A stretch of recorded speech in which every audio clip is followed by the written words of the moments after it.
नमस्कार, स्वदेश न्यूज की खास पेशकश में आप सभी का स्वागत है। मैं हूं आपके साथ राखी। अजमेर शरीफ दरगाह, इतिहास, विवाद और सच। जी हां, आज हम अजमेर शरीफ दरगाह की पूरी कहानी आपको बताएंगे। आखिर क्यों दरगाह को लेकर विवाद बढ़ा और पूरे देश में हंगामा हो गया। ये दरगाह 800 साल पुरानी है, जहां देश से ही नहीं बल्कि विदेश से भी लोग चादर चढ़ाने अजमेर पहुंचते हैं। कहा जाता है कि इस दरगाह में जो भी पहुंचता है उसकी मन्नत पूरी होती है। यहां केवल मुस्लिम ही नहीं बल्कि देश के हिंदू भी मत्था टेकने पहुंचते हैं। भारत की कई फेमस हस्तियां चादर चढ़ाने दरगाह पहुंचती हैं, पर आखिर इतने सालों पुरानी दरगाह को लेकर विवाद क्यों है और क्यों पूरे देश में अजमेर शरीफ दरगाह केंद्र बिंदु में है। आज हम आपको बताएंगे। 1911 में लिखी गई एक पुस्तक से विवाद बढ़ा है। इस पुस्तक का नाम है अजमेर हिस्टोरिकल एंड डिस्क्रिप्टिव, जिसे रिटायर्ड जज हरविलास शारदा ने लिखा है, जिसमें यह दावा किया गया है कि दरगाह के अंदर एक शिव मंदिर है, जिसे लेकर अब विवाद छिड़ गया है। मामला कोर्ट तक पहुंच चुका है। हिंदू पक्ष और मुस्लिम पक्ष अपने अपने दावे कर रहे हैं, पर हकीकत क्या है ये तो इतिहास में छुपा हुआ है। पर जो भी हो, देश में धार्मिक सद्भावना बनी रहनी चाहिए, ये सबसे जरूरी है। आखिर ये विवाद है क्या और दरगाह का इतिहास क्या है, इसी को लेकर देखिए हमारी ये खास रिपोर्ट।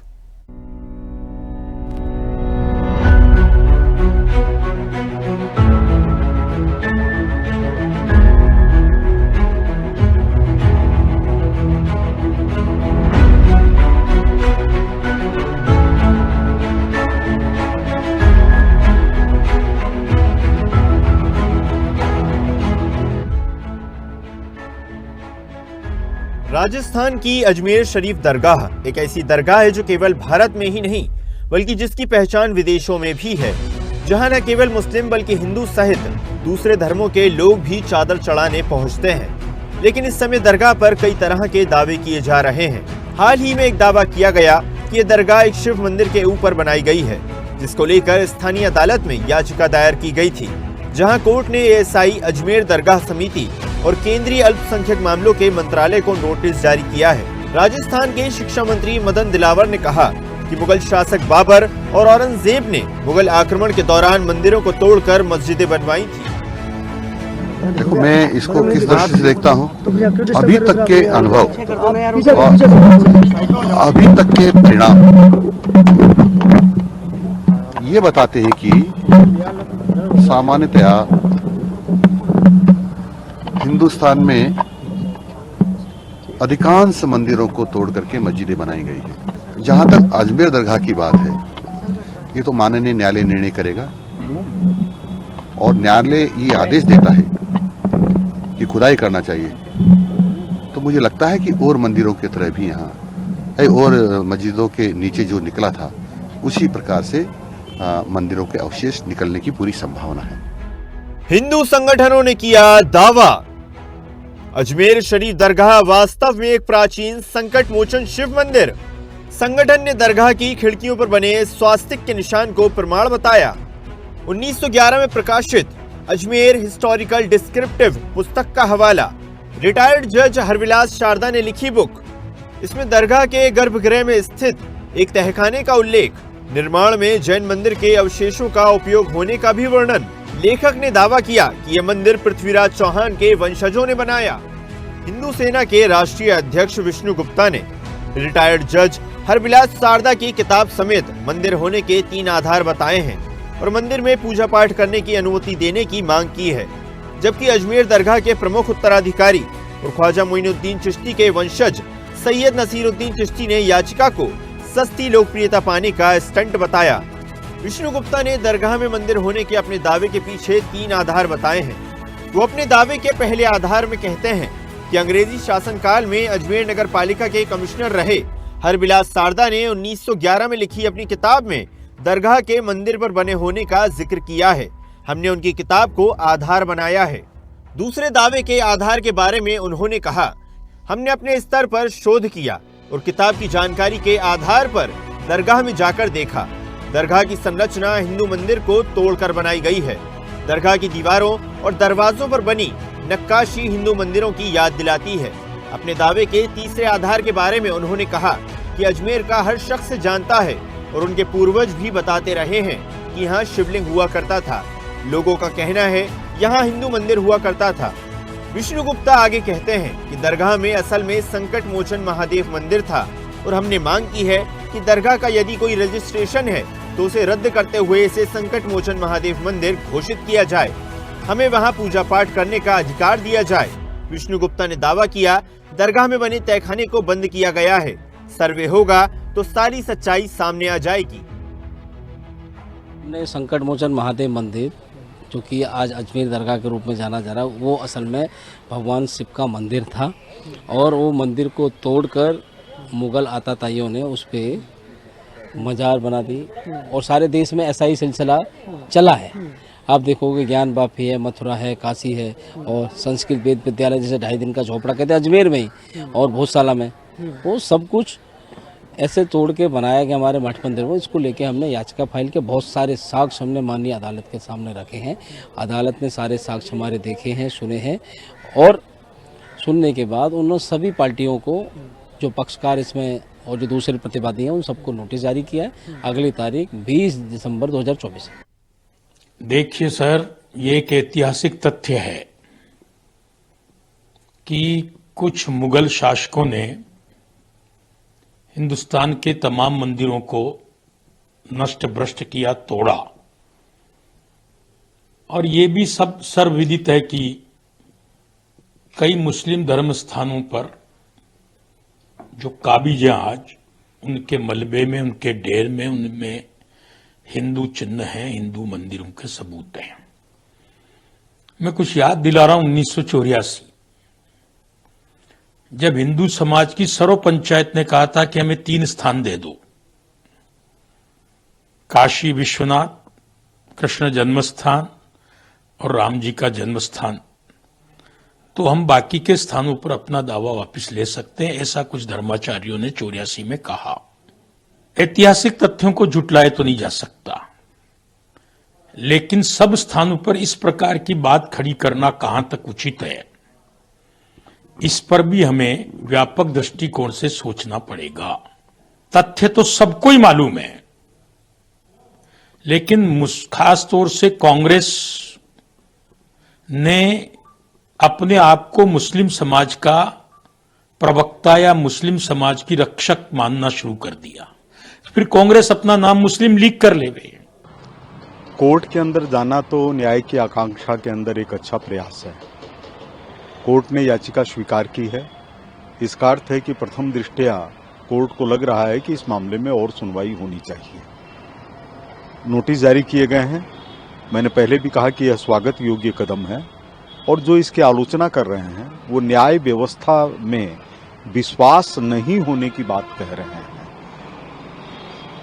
जो अजमेर दरगाह है वहाँ पर निश्चित रूप से सैकड़ों वर्षों से नमाज होती आ रही है, लेकिन इसके बावजूद जो इतिहास के पृष्ठ हैं वो इस बात को कहते हैं कि जब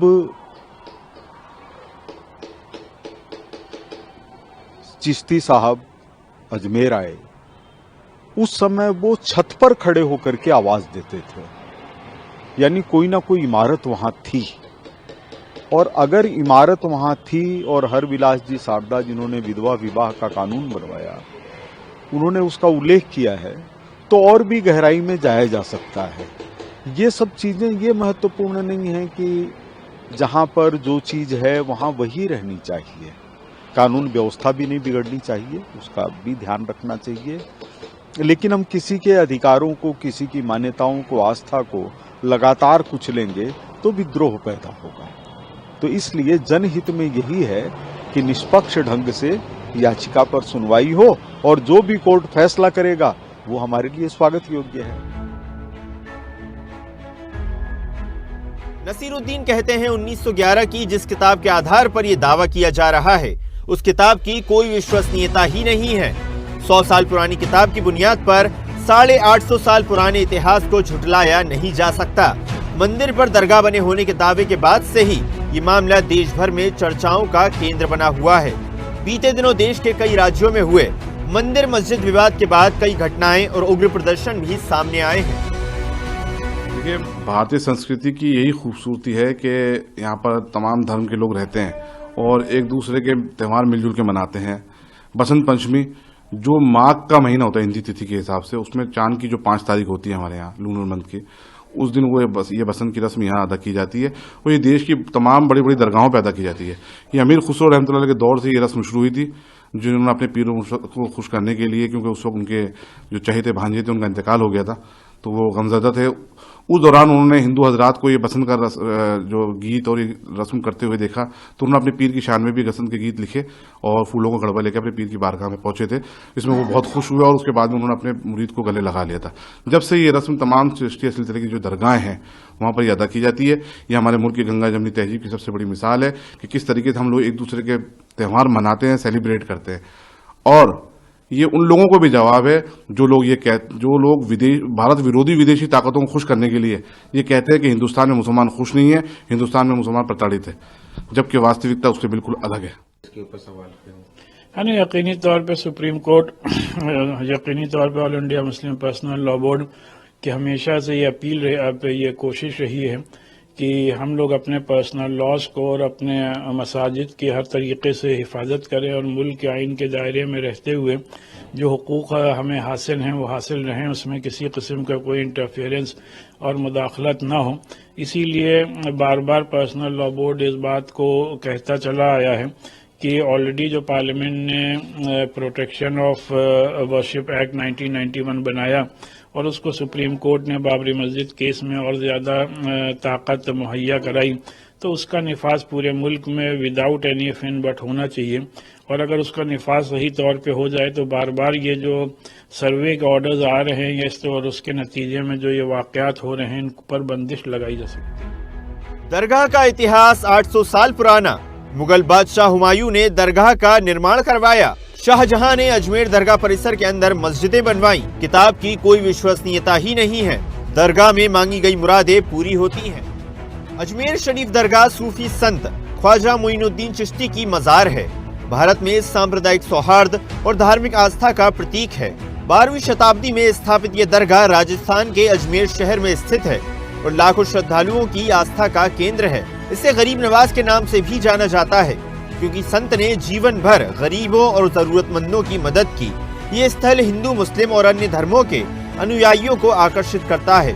दरगाह परिसर में प्रवेश करने वालों का मानना है कि यहाँ मांगी गई मुरादें पूरी होती हैं। इसके अलावा मुगल सम्राट अकबर और जहांगीर जैसे ऐतिहासिक शासकों ने भी यहाँ श्रद्धांजलि अर्पित की थी, जो इसकी सांस्कृतिक और धार्मिक महत्वता को बढ़ाता है। यह विवाद अभी कोर्ट में है।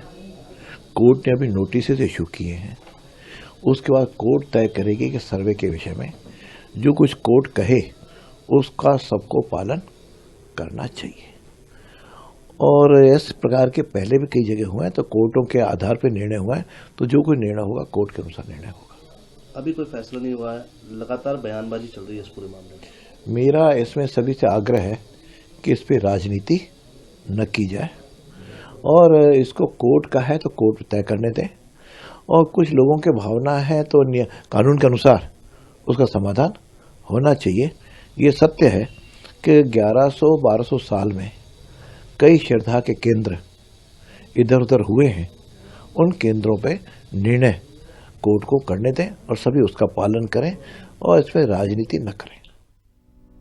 ज्ञानवापी से लेकर मथुरा, संभल, अजमेर और धार तक विवादित स्थल अदालतों में पहुंच चुके हैं, जहां प्लेसेस ऑफ वर्शिप एक्ट 1991 पर बहस हो रही है।